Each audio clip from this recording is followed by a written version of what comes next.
Good news! Philippine Navy, Philippine Air Force at NICA makakatanggap ng kanilang performance-based bonus bilang pagpupugay sa kanilang serbisyo at sakripisyo para sa bayan.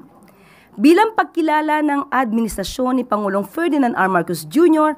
sa malaking papel na ginagampanan ng Philippine Navy, Philippine Air Force at ng National Intelligence Coordinating Agency o NICA. Inaprubahan ng Department of Budget and Management o DBM ang pagpapalabas ng pondo para sa full year 2023 performance-based bonus ng 3 ahensya.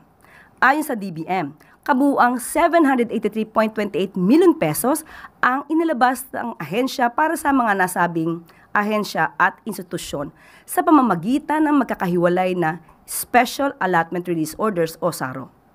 Ayon kay Budget Secretary Amenah Pangandaman, ang mga pag-aproba ng 2023 PBB ay patunay ng suporta at pagpapahalaga ni Pangulong Marcos Jr. sa mga miyembro ng Navy, Air Force at NICA.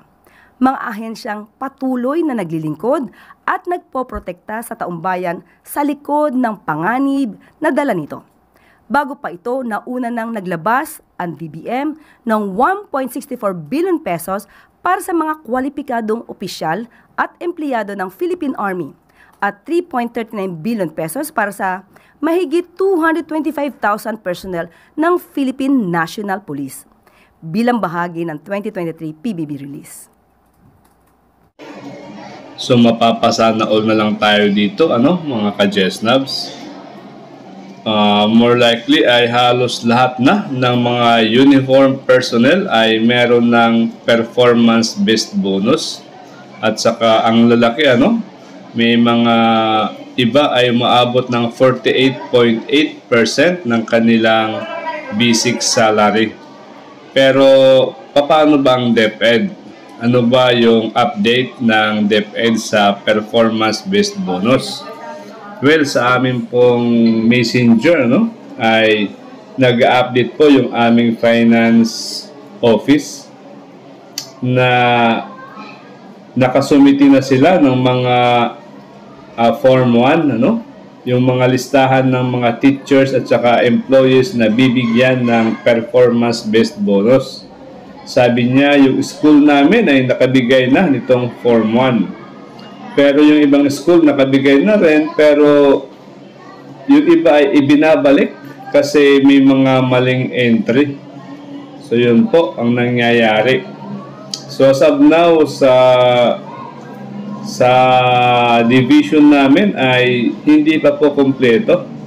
At sana ay madaliin nila yung trabaho. Doon kasi nakadepende sa Form 1 ang pag-release ng Notice of Cash Allocation at saka SARO para sa ating performance-based bonus. Importante po na makonsolidate ito para na po ito ay maisumiti sa region. At saka yung region ay i-consolidate din yung mga nasasakupan niyang mga division offices. Then saka na po ito isusumite sa DBM for funding. Nako, napakasaya, marinig lang yung word na funding. So, kaya ako ay nananalig na ito po ay marirelease sa November.